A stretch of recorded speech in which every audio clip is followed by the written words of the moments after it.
You ask Tiger to calculate. This deals with linear inequalities with one unknown.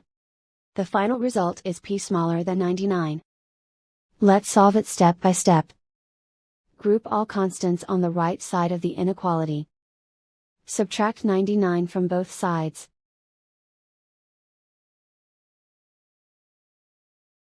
Group like terms.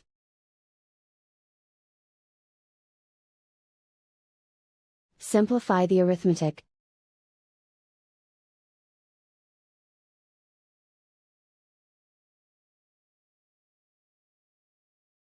Convert the p into a positive number. Multiply both sides by -1. Whenever you multiply or divide by a negative, reverse the inequality sign.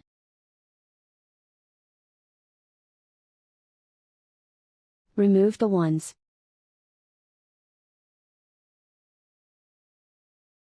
Simplify the arithmetic.